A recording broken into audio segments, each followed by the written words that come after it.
Assalamualaikum warahmatullahi wabarakatuh. Perkenalkan, saya Endang Sasmita SPD.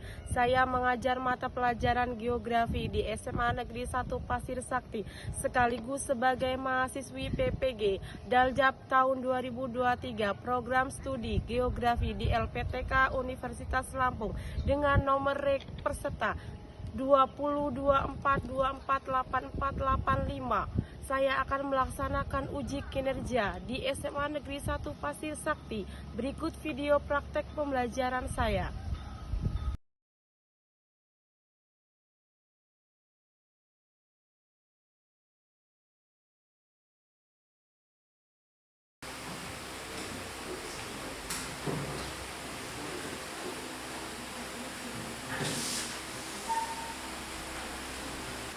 Assalamualaikum warahmatullahi wabarakatuh. Waalaikumsalam warahmatullahi wabarakatuh. Selamat pagi semuanya. Pagi.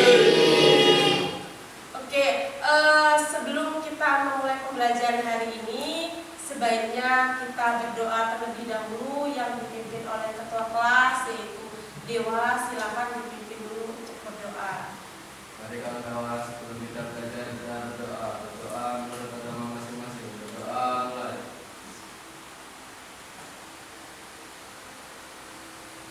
Berdoa saya.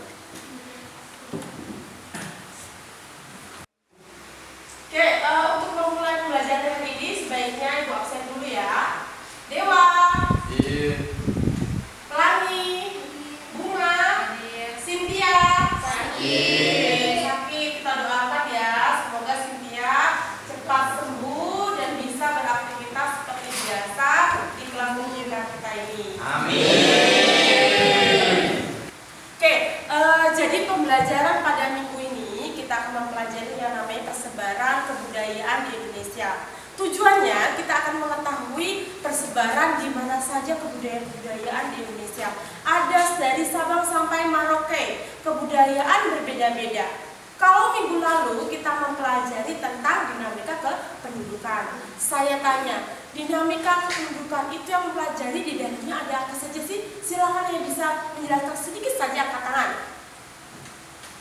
Oke, silakan apa, Bunga? Dalam dinamika kependudukan itu ada kelahiran, kematian, mobilitas, terus migrasi. Sudah. Oke, di dalamnya ada kelahiran, ada kematian, ada mobilitas, dan ada migrasi. Itu adalah pembelajaran yang minggu lalu, ya. Jadi, mid mapping ini kita akan mempelajari, kalian gunakan nantinya, kalian pelajari setiap kelompoknya. Nanti di kelompok 1, kelompok 2 itu berbeda-beda, ya. Untuk itu lebih baik kita tonton video terlebih dahulu yang akan Ibu sajikan di depan kelas ini. Ibu akan menayangkan sebuah video di mana video di depan itu berkaitan dengan yang namanya persebaran yang namanya kebudayaan di Indonesia. Baik, kita lihat sama-sama ya, Nana.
video tadi yang sudah saya tayangkan, sekarang siapa yang ingin bertanya? Silakan angkat tangan. Saya, Bu. Oke, baiklah Chelsea, silakan bertanya. Bu, saya mau bertanya, apa yang menyebabkan Indonesia memiliki berbagai perbedaan kebudayaan? Oke, pertanyaan yang sangat bagus.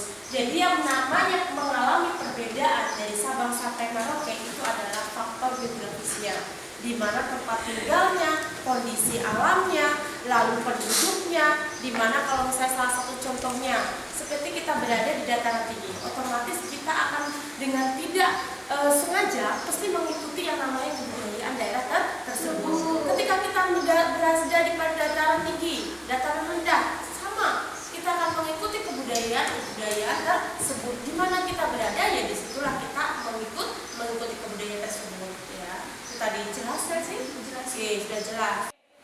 Ini adalah materi di bab 6 ini tentang keragaman budaya bangsa sebagai identitas nasional berdasarkan keunikan dan seragamannya. Pengertian budaya menurut para ahli itu ada dua. Yang pertama adalah menurut Hans Covington, kebudayaan menjadi bagian dari lingkungan hidup yang diciptakan oleh manusia. Sedangkan menurut Plato Jamira, kebudayaan merupakan keseluruhan sistem gagasan, tindakan, dan hasil karya manusia dalam rangka kehidupan masyarakat yang dijadikan milik diri manusia dengan belajar. Itu menurut kedua para ahli. Sedangkan menurut kata budaya berasal dari bahasa Sanskerta, yaitu budaya. Kata budaya merupakan bentuk jamak dari budi yang berarti budi atau akal, ya. Lalu untuk wujud kebudayaan dibagi menjadi tiga. Yang pertama adalah gagasan, kedua tindakan, dan yang ketiga adalah hasil dari karya manusia.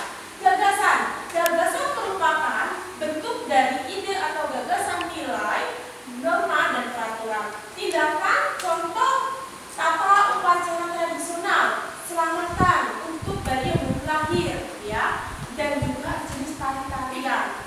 Dan yang ketiga itu adalah hasil karya manusia yang berupa benda-benda budaya seperti tugu peringatan dan candi Borobudur. Jadi ketiga wujud budaya ini berbeda-beda.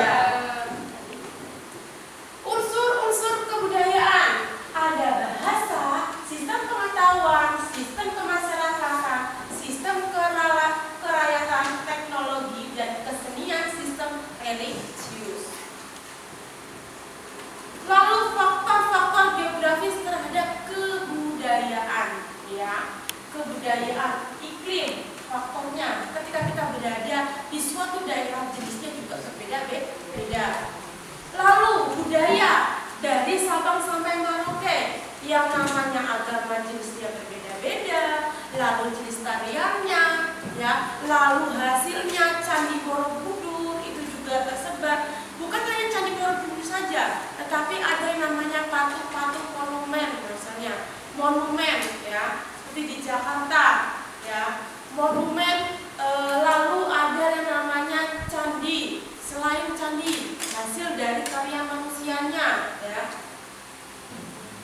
Lalu bentangan alam mempengaruhi orang untuk membentuk kebudayaan. Contohnya, orang yang tinggal di pegunungan cenderung mengembangkan kebudayaan tertentu yang sesuai dengan alam pegunungan.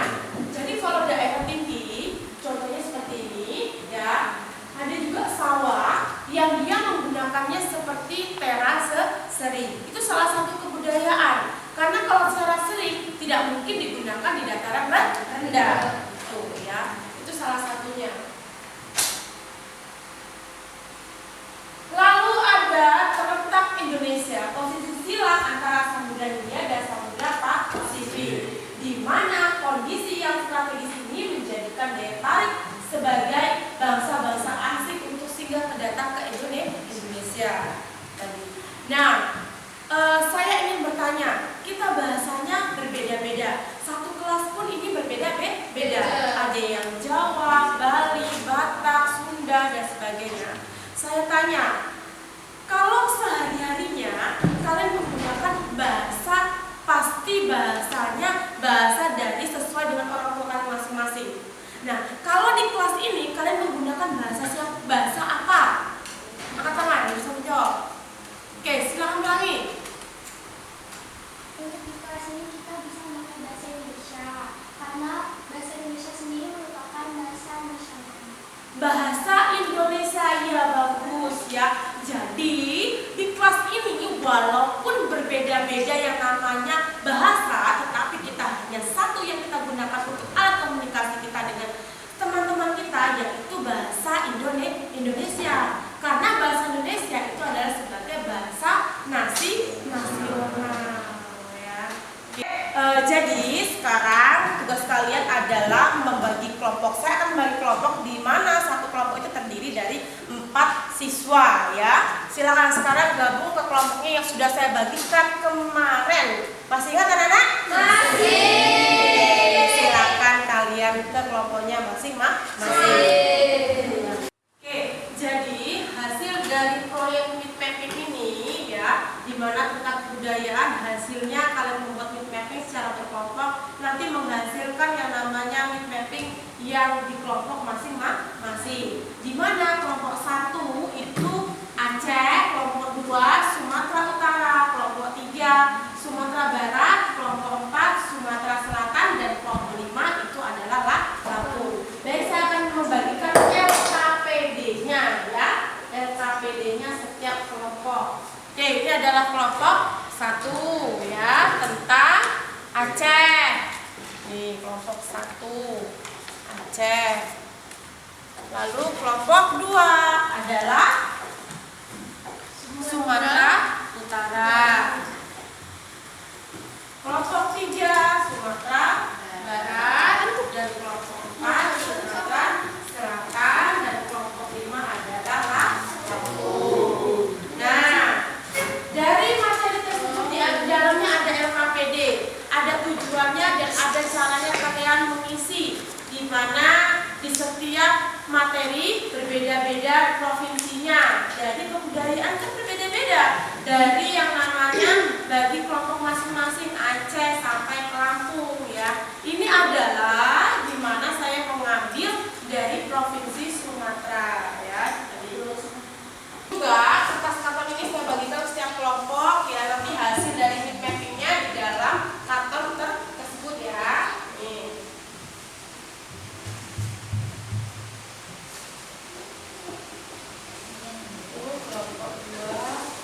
Jadi yang ini sudah saya bagikan setiap kelompok masing-masing, kalian kerjakan. Lalu yang namanya LKPD ini harus selesai hari ini juga ya. Jadi secara berkelompok kalian mengerjakan secara kelompok ya pokoknya ya.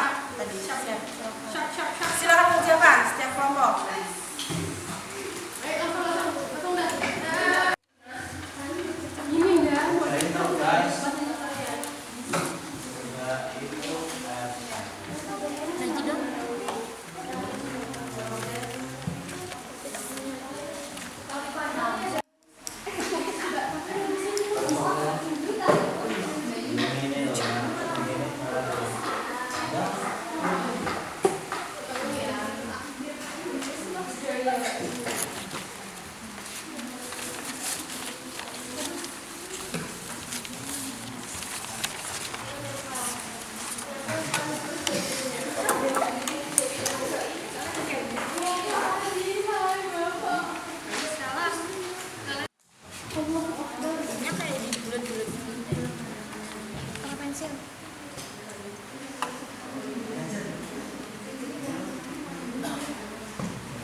Lagu daerah Lampungnya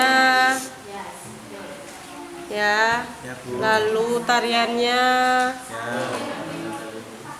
sudah semua, logonya, arti logonya, musiker, oke bagus. Sumatera Barat.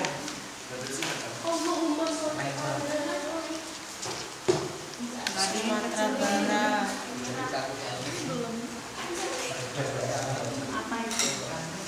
lagunya sudah, alat musiknya, pakaiannya, rumah adat. Sudah ada rumah adatnya. Ada berapa kabupatennya. Terus bahasanya bahasa apa Sumatera Barat?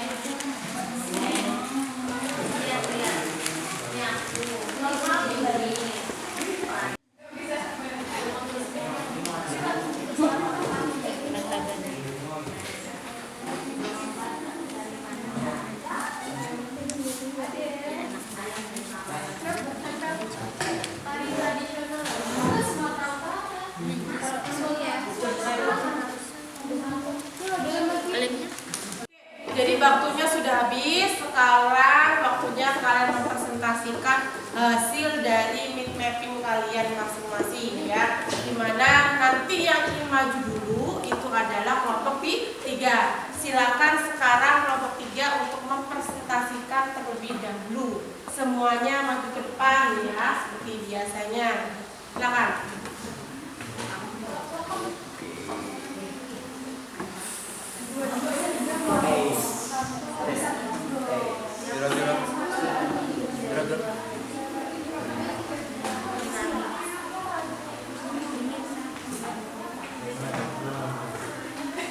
Sebelumnya saya awali. Assalamualaikum warahmatullahi wabarakatuh. Waalaikumsalam warahmatullahi wabarakatuh.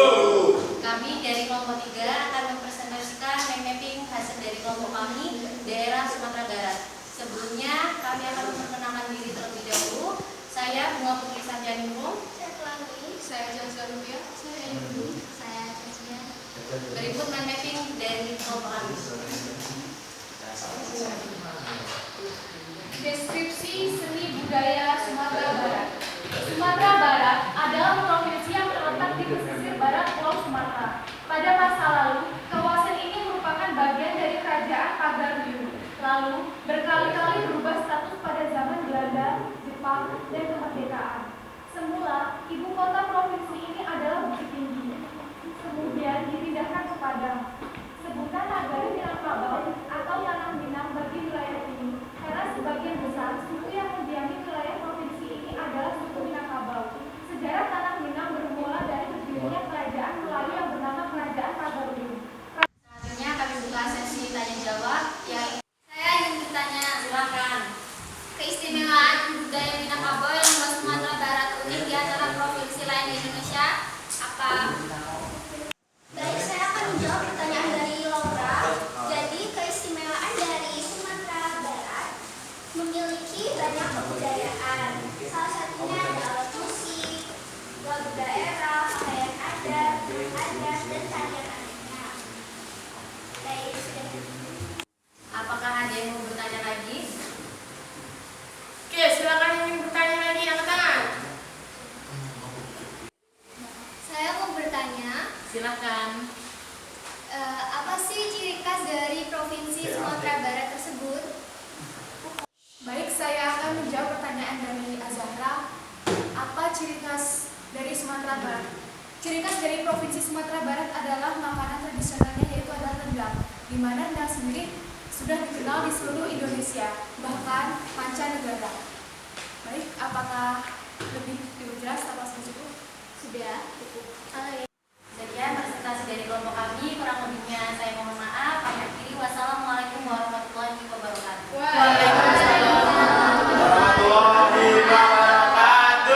Oke, itu tadi presentasi dari teman kalian di mana Sumatera Barat. Identitas yang terkenal adalah makanan khasnya yaitu rendang ya. Kalau kita lihat rendang memang terkenal di mana-mana, dari Sabang sampai Maluku udah terkenal, udah tahu yang namanya Padang itu dari Sumatera Barat. Bahkan sampai mancanegara, Sumatera Barat ternyata miliknya di Indonesia, makanan khasnya. Jadi itu adalah ciri khas kebudayaan daerah tersebut.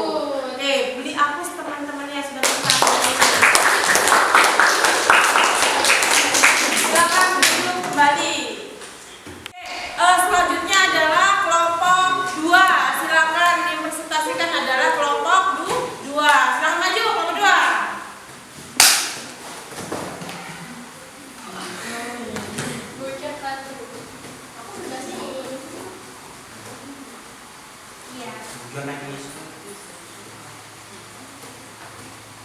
awali, assalamualaikum warahmatullahi wabarakatuh. Waalaikumsalam warahmatullahi wabarakatuh. Berdirinya kami di sini ingin mempresentasikan hasil kerja dari kelompok kami, yaitu kebudayaan Sumatera Utara beserta gambar dan penjelasannya. Saya Bagus Nafisa Mabuka. Saya menjadi nama Putih. Saya Eka Wulandari. Saya Muhammadiyah. Penyampaian tentang kebudayaan Sumatera Utara akan disampaikan oleh teman-teman saya. Kebudayaan Sumatera Utara. Indonesia terkenal sebagai negara yang kaya akan rempah-rempah dan kekayaan alam lainnya. Indonesia juga terdiri dari beberapa provinsi dengan berbagai kebudayaan yang berbeda dari setiap daerah, termasuk di Provinsi Sumatera yang merupakan salah satu bagian wilayah Indonesia yang memiliki kawasan cukup luas dengan berbagai kebudayaan khasnya. Sebut saja wilayah Sumut. Ada lebih dari 10 kebudayaan Sumatera Utara yang bisa Anda temui saat mengunjungi ke sana. Presentasi yang sudah kami jelaskan tentu masih banyak sekali hal-hal yang perlu kita bahas di sini.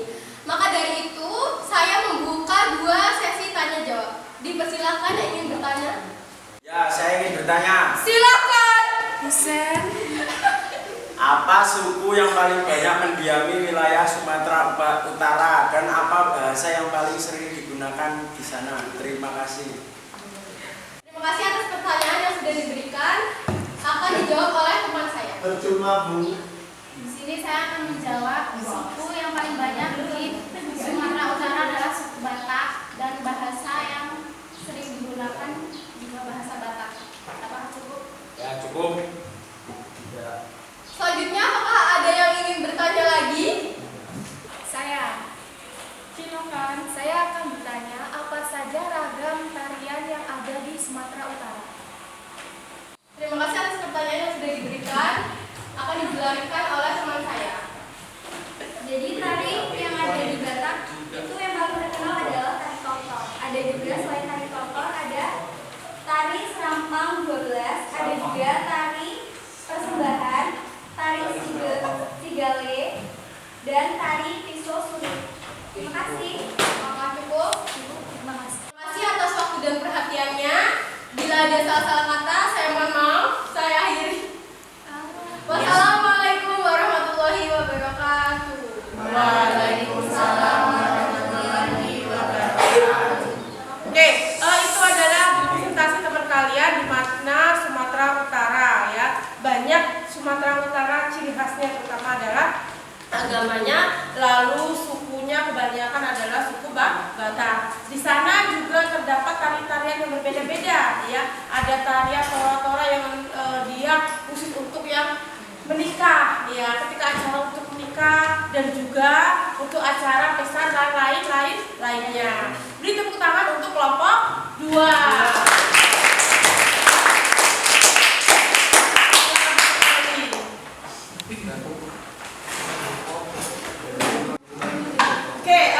Jadi semua kelompok sudah maju hari ini, sudah kesepakatan kita bersama. Mappingnya silakan dikumpul per kelompok masing-masing sama ibu.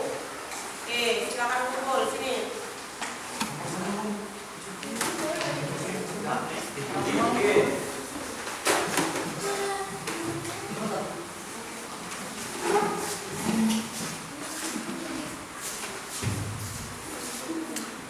Jadi kesimpulan pembelajaran kita hari ini, di mana kita bisa mempelajari yang namanya persebaran kebudayaan di Indonesia, dari Sabang sampai Merauke, ciri khasnya, makanannya, jenis tari-tariannya, lalu bahasanya, logatnya berbeda-beda, bukan?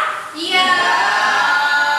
Dan juga kita harus lebih semangat kembali yang namanya belajar tentang kebudayaan. Ingat tadi di videonya, berbeda-beda kita tetap satu tujuan. Ya, berbeda-beda dari logatnya, bahasanya, agamanya berbeda-beda. Oke, baiklah. Jadi ini Ibu akan memberi soal evaluasi di mana ada soal esai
pembentukan yang namanya kebudayaan secara nasional itu akan kita pelajari di minggu depan ya. Kita harus patut bersyukur kita bisa belajar di kelas tercipta ini, di mana contohnya di Palestina tidak bisa belajar, ya tidak bisa bersekolah karena sekolahnya rusak ya dan sebagainya. Kita harus patut bersyukur dan kita harus lebih semangat lagi belajar geografi.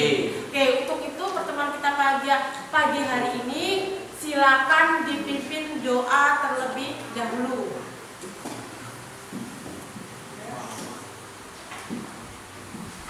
Siap.